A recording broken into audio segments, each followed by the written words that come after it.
Attention please. This uploading is only for educational purpose. No intention to infringe copyrights. Learning English with Subtitles GPITRAL. Follow us.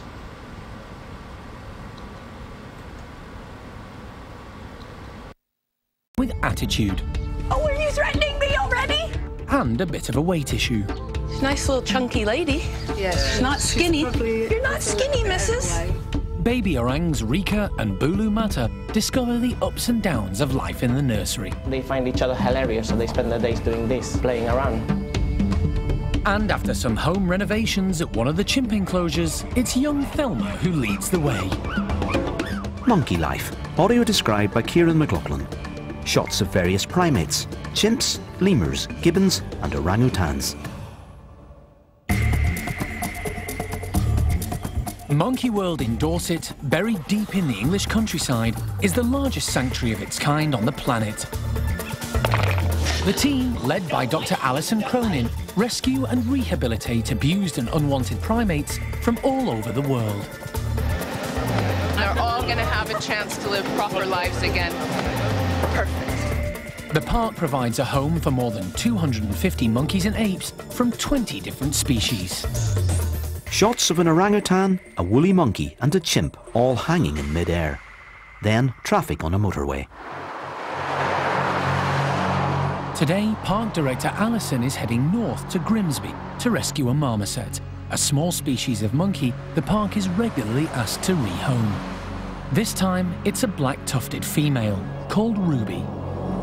In the last 5 years, the team has come to the aid of more than 50 monkeys, all victims of the British pet trade. Something Alison has campaigned against for many years. We've built 2 separate facilities to house all of these animals, and I've still got a waiting list. Ruby is one of the lucky winners because she's advanced to the top of the list because it's a female. And right now we're having difficulties with a couple of particular individual males, which we think would do better, perhaps having a female as companionship. Ruby's owners called Alison because the marmoset is increasingly aggressive and biting members of the household. They just can't cope. Yet again, another well-meaning person and family who have spent a ton of money trying to make a good home and environment for this wild animal that simply isn't going to make a good pet. So I've agreed to take Ruby on and we're off to collect her now. Ruby lives in this bungalow with her animal-loving family, Dawn and Tony, and their 2 dogs, 2 cats and several rabbits. Good morning. Yeah. Tony. Yeah. I'm Alison. Hiya. Pleased to meet you. Pleased to meet you. Hi, boys. It doesn't take long to meet Ruby. She comes to introduce herself. Hello, missus. Hey, you. Monkeys kept as pets are often overweight, overfed by well-meaning owners who don't know enough about their natural diet. Oh, are you threatening me already? You don't need to do that yet. Hi, you. Are you a good girl? She's a nice little chunky lady. Yes. She's not skinny. You're not skinny, missus. What's this? You're going to have to come see me. Ruby takes the food. Good girl. Excellent job. She loves that. Yeah. It seems Ruby has no problems with eating, mobility or confidence. What made you decide to get a marmoset? Well, we didn't decide to get one. Somebody had told us about her and said that she wasn't being treated very well. So we basically went and rescued her. And was she in a poorly state when you got her? Yeah, she was a bit timid when we first got her and she wouldn't come to us, but she soon come out of her shell. Ruby. In fact, Ruby got so overconfident, she started interacting with the family's other pets, grooming the cats and teasing the dogs and attacking the rabbits. Oh, and hello, bunnies. Yes, we're going to save you.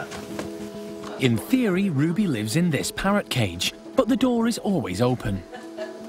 That's how it is all the time. It's just open. She comes and goes in it as she pleases. And that would be what you normally feed her of a day? Yeah, we just give her some mixed fruit and obviously bugs. Bits of veg I give her. Okay. It seems Ruby has the run of the house and is basically ruling the roost. She even goes in and out the cat flap on her own. So sometimes she goes out even when we're out. Oh, you're joking? No. Did you want some more? The challenge now is to get her into the crate. Well, you'll have to walk over, actually. I'm not going to deliver all of them. Ideally, Alison wants to limit any stress by getting Ruby to walk in by herself. Look, it's lovely in there. It's your bed in there. And if you just go inside... Look, I'm putting it all the way in the back. And then it's in there. Ruby enters the crate, the door of which is then closed. Alison glances towards Tony, who looks a bit upset. Really impressed. She's very calm and cool about this whole thing. It's clear that the family are upset that Ruby's going, but they know they're making the right decision for her future. We'll take good care of her, and I will text you along the way and let you know as soon as we're there, and then let you know how she goes. All right, look after yourself. Aw, sweetheart. Alison hugs Tony. She's not freaking out. She's not doing anything. No, this is going to be far harder on you guys. Alison's car moves off. We'll speak soon. Bye-bye. It's an emotional goodbye for the family as they watch Alison and Ruby set off for the 5-hour drive back to Dorset.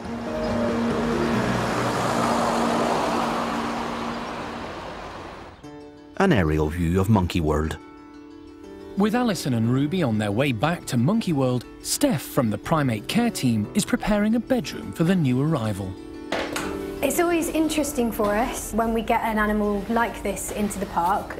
We do typically find that a lot of them have been taken away from their parents way too young, so they actually develop slightly strange personalities. They don't behave in natural ways to marmosets. They just act a little bit differently. They don't communicate in the same way. They can have a lot of things like stress-related behaviours that they've picked up in their time in the pet trade. So it's finding a group that she can interact well with and help her as she settles in, but not a group that she's obviously going to be feisty with, which we think she could be a feisty female because of the interaction she's had with her owner's pets. So it'll be an interesting challenge for us, finding a group that fits for her.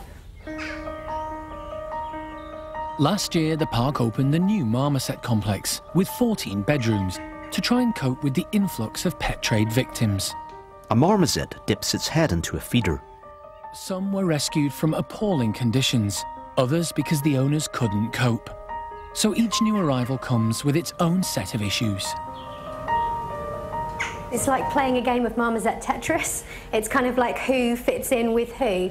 Obviously rescuing the guys from the pet trade, they are coming into a better life with us straight away, but it's not as simple as soon as they come in, that's it, job done, everything's going to be wonderful. It's a complicated sort of business of working out who your personalities are, who you're going to fit together, who's going to be best in the long term. And even when you do get a new group formed, there's no guarantee that in 6 months' time you're not going to get one of those group members pushed out, and you'll have to reshuffle and think about how you can introduce them together.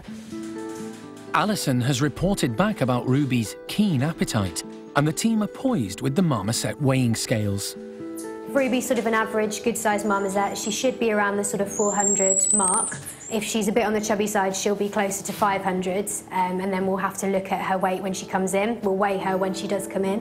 And if she is a bit chubby, we'll have to react accordingly, put her on a little bit of a diet, just restrict her food a little bit to try and get her within the normal sort of range for a marmoset. The marmoset scales could be in for a bit of a shock.